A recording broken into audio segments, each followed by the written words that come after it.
gentlemen, our show is still in Palm Springs, so let's go out to Jack Benny's house where we find Jack relaxing and reading the local newspaper.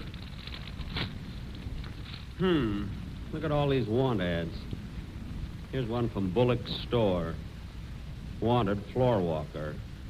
Must have own carnation. Wanted fry cook. Apply Chi-Chi restaurant. Wanted stable boy. Had better have own carnation.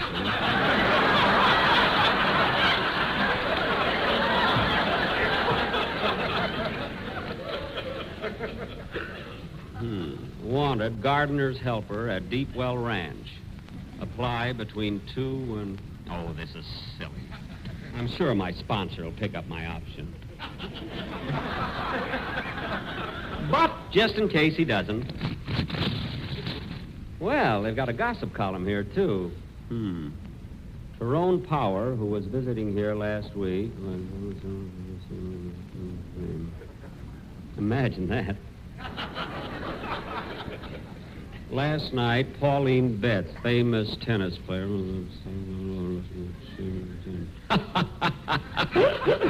Oh, these columnists sure get around. Well, here's something about me. Jack Benny... I did not. Imagine saying I went to the post office wearing a bare midriff. Just happened that the laundry shrunk my shirt. Well, that finished the newspaper. Rochester, hand me those pamphlets I got from the Palm Springs Chamber of Commerce.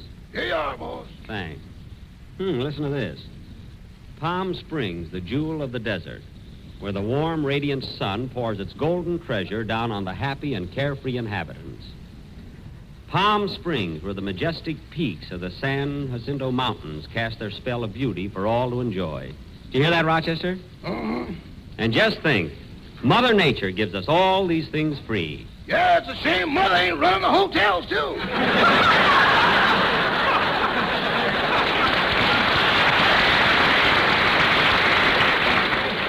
Well, Mom's got enough to do. But I like Palm Springs. In fact, I'm thinking of buying a house here. I even asked a real estate man to come over this afternoon. But, boss, property is so expensive down here. I know it is, but if I can find just what I want, I'm willing to go up to $1,500. Yes, sir. What are you laughing at? $1,500 ain't peanuts. I know, but down here, that's all it'll buy. Oh, Rochester.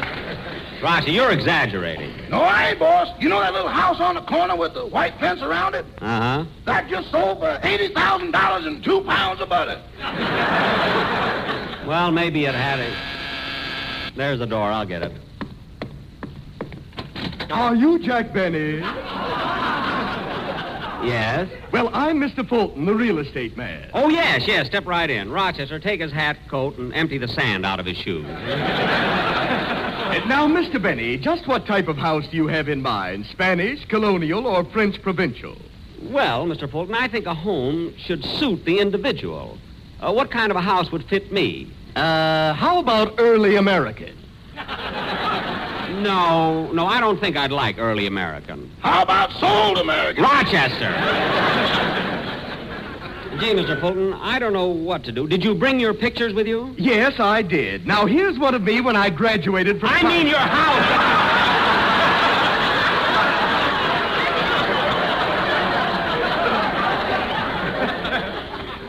Pictures of your houses. Oh, yes, I always make that mistake. I guess it's because I have a head with 7 gables. Oh. And Garson's got every one of them.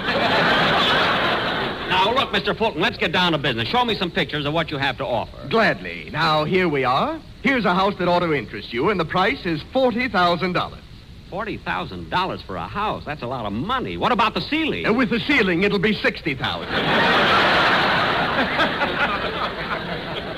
Look at that. That's not what I mean. Anyway, it's much too expensive. Oh, not for this house. It has a very novel innovation. A 300-foot spiral banister.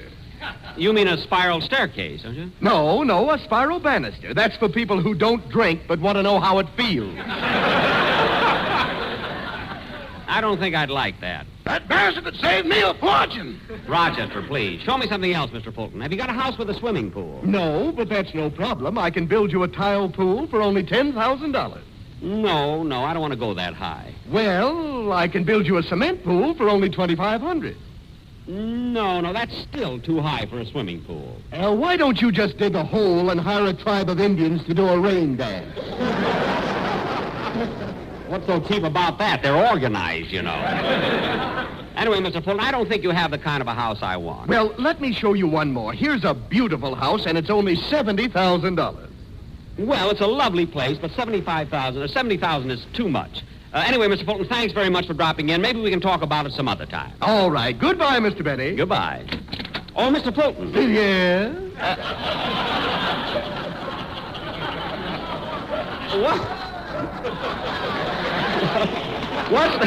What's that yellow stuff running out of your pocket? Oh, my goodness, it's butter. I just sold the house on the corner. Oh, yes, I heard about it. Goodbye, Mr. Fulton. Goodbye.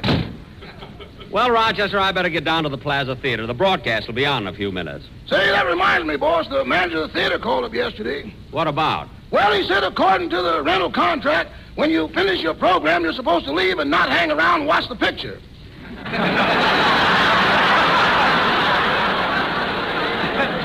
What's he complaining about? I stand up, don't I? Well, I got to get to the theater. Shall I drive you, boss? No, the wind will take me over today. So long, Rochester. Goodbye.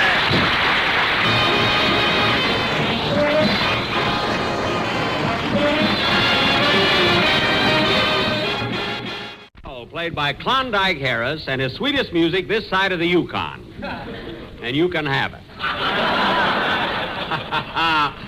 I sat up all night writing that joke. I'll bet you hated yourself in the morning. Not any more than usual. Say, Phil, Larry Stevens sang that number 2 weeks ago. How come you repeated it as a band number? Why don't you tend to your comedy and keep your nose out of my business?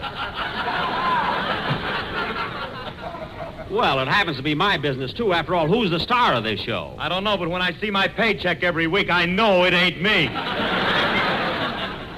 Oh, stop complaining. You're getting a good salary. What are you talking about? Alice gets more than I do for an autograph. Then the moral of the story is learn to write.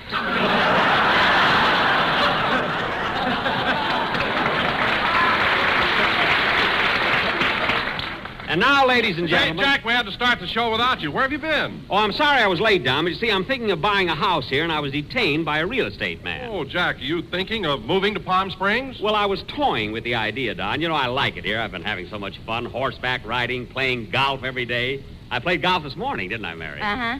You know, Don, they got the nicest little 9-hole course here. You should have seen me this morning on that 4th hole. I put down my ball, picked up my club, and He then... missed it once, he missed it twice, he missed it once again. It's been a long... Mary! Certainly I missed it. You know, it's hard to hit a ball when it's not teed up properly. Well, you wouldn't have that trouble if you buy some tees. Mary, you mean to say that Jack doesn't use tees when he plays golf? No, he waits for a gopher to stick his head out of a hole, and then he puts the ball on his nose. Oh, Mary, I play a good game of golf, and you know it. Oh, sure. Tell him what happened on the 5th hole. Nothing happened. I did exactly what my golf teacher told me. I placed the ball in line with my left foot, brought the club over my right shoulder, and wham! He broke his toe. I did not. I killed the gopher. Now, hollered poor. If he doesn't know the rules, let him keep off the course.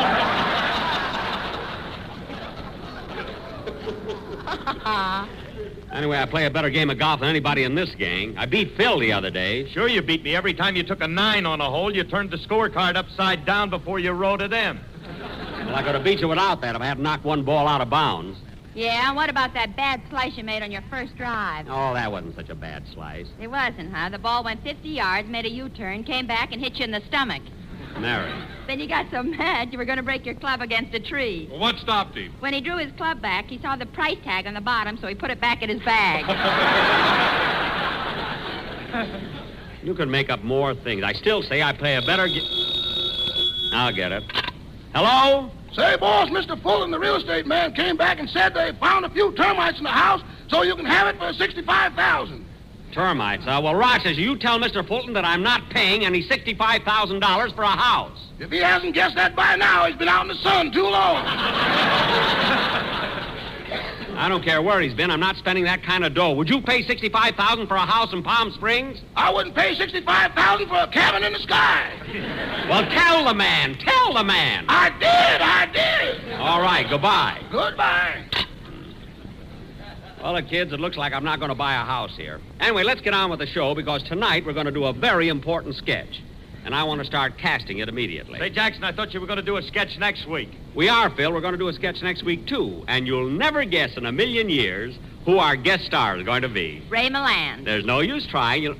Yes, that's who it is, Ray Milland. The star of Lost Weekend. And to make him feel at ease, we're having a brass rail put around the microphone.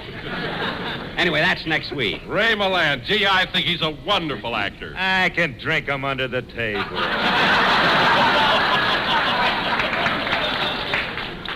Phil, with him, it's bread and butter. With you, it's tomato juice and black coffee. Now, let's get on with the sketch we're going to do tonight. It's a murder mystery, and I'm going to be the chief of police of Palm Springs. Phil, you're going to be my sergeant, and Don, you're also going to be a member of the force. Well, what am I going to be, Jack? Mary, you're going to play the part of a glamorous movie star who came to Palm Springs to be with her husband. And at the start of the play, he murders you. Oh, Jack, if he murders me, I won't get any laughs. All right, then, you murder him. Thanks, kid. Now, Larry Stevens. Yes, Mr. Benny? You're going to be on the police force, too. Come on, keep moving, Not yet. Wait till it starts. And take off that Hoover button. I'll give you a badge. Now, Don, Larry, and Phil, as long as you're going to be on my police force, I'll have to swear you in. And since all you people in the audience will be witnesses, I'll have to swear you in, too. Now, come on, everybody. Raise your right hand and repeat after me. LSMFT. LSMFT. Lucky strike means fine tobacco. Lucky strike means fine tobacco. So round, so firm, so fully packed. So round, so firm, so fully packed, so free and easy on the draw. Wait for me! With men who know tobacco best, it's Lucky's 2-to-1. With men who know tobacco best, it's Lucky's 2-to-1. You thought you were getting in for nothing. Now, all right, kids, this play will go on immediately after a song by... Hold it a minute. Come in. Mr. Benny, I just talked to the owner, and you can have that house for $50,000. Look, Mr. Fulton, a few minutes ago you wanted $70,000. Now it's $50,000. Why is the price coming down so fast? Those termites are hungrier than we thought they were. Well, in that case, I don't want the house. Oh, don't worry about that, Mr. Benny. The termites will be out by tomorrow. How do you know? They're getting so fat. They're not going to get fat off of me, so goodbye. Goodbye. Sorry I started looking for a place. Come on, Larry, let's have your song.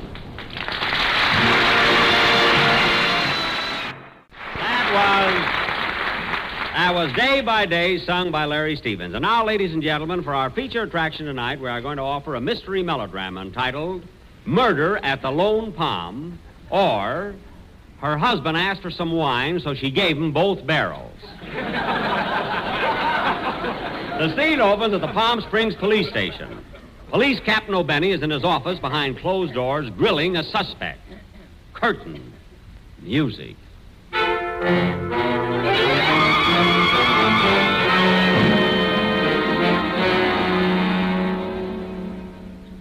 Now listen, you. You're dealing with Captain O'Benny this time, and I want to warn you, anything you say will be held against you. Now, you're accused of robbing the post office, sticking up a train, stealing the Hammerstein diamonds, and then you boldly held up the First National Bank and killed the cashier. Now, confess. You did it, didn't you? No. Okay, you can go.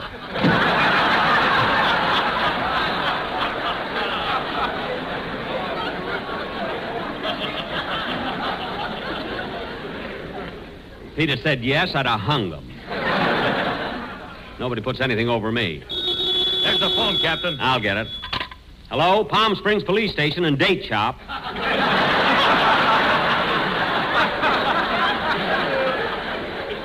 Captain O'Benny speaking.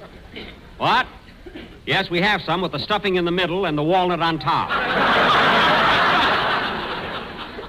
Oh, you want the walnuts in the middle and the stuffing on top.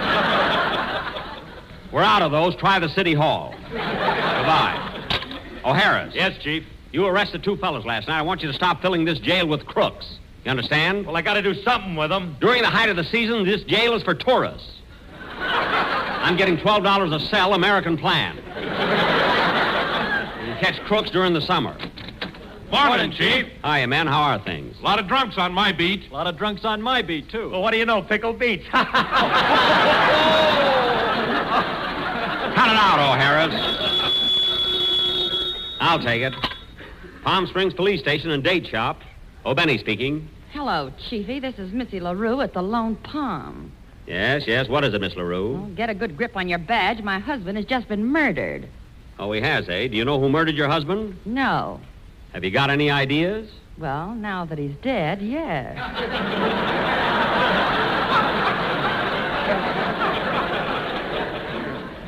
All right, Miss LaRue. I'm coming right over. Okay, Chiefy, and bring a half a pound of dates. We always do. Goodbye. Come on, man. Mitzi LaRue's husband has been murdered, and I'm going to find out who did it, or my name ain't... I'll take it. Palm Springs Police Station and Date Shop. Captain O'Benny talking. Oh, Mr. Benny, I'm here with the owner, and you can have the house for $40,000. 40,000, eh? Well, I might be interested. However, I'd have to... Talk fast. The termites are spreading mayonnaise on the telephone. Well, that settles it. I don't want it. Goodbye. Now, come on, man. Let's go. And we'll find the murderer of Mitzi LaRue's husband, or my name ain't...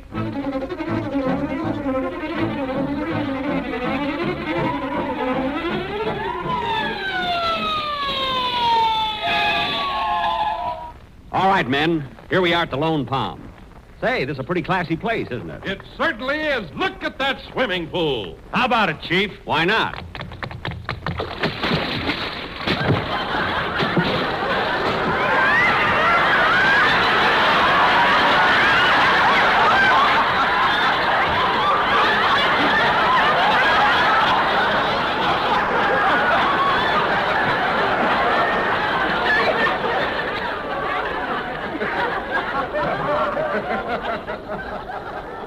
Oh, boy, that felt good.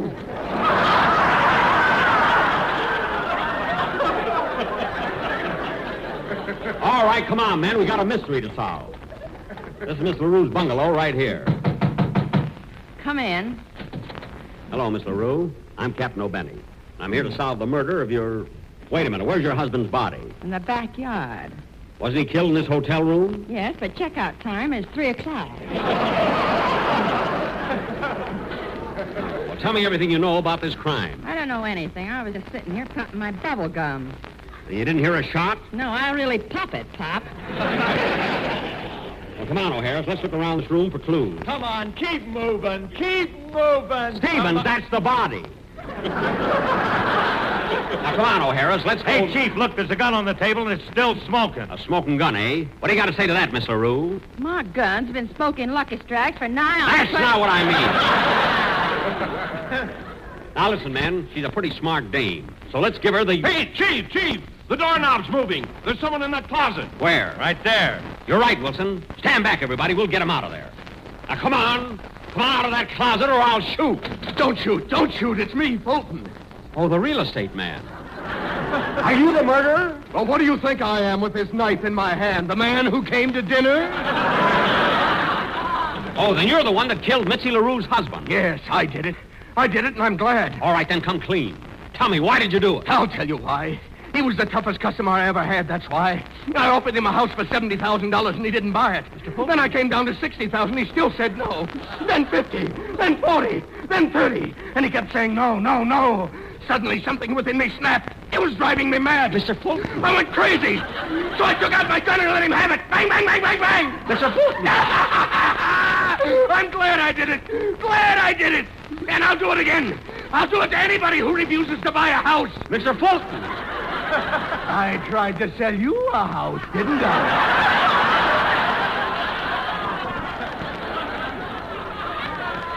But you kept tormenting me.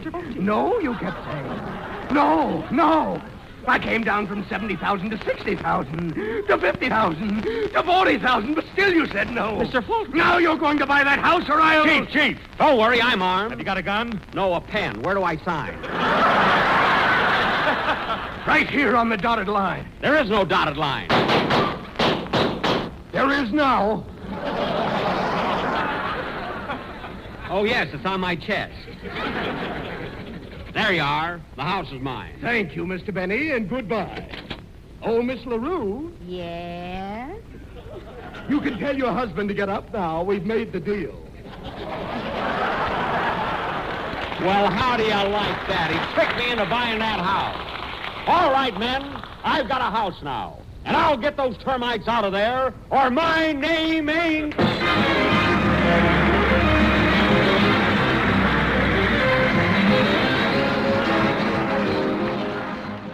You know that house you just bought from me? Yes? Well, I can get you $200,000 for it.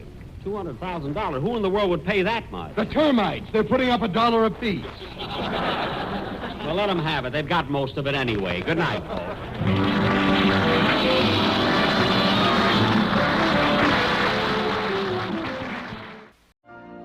You've been listening to the OTR Gold Network. Find more classic radio at otrgold.com.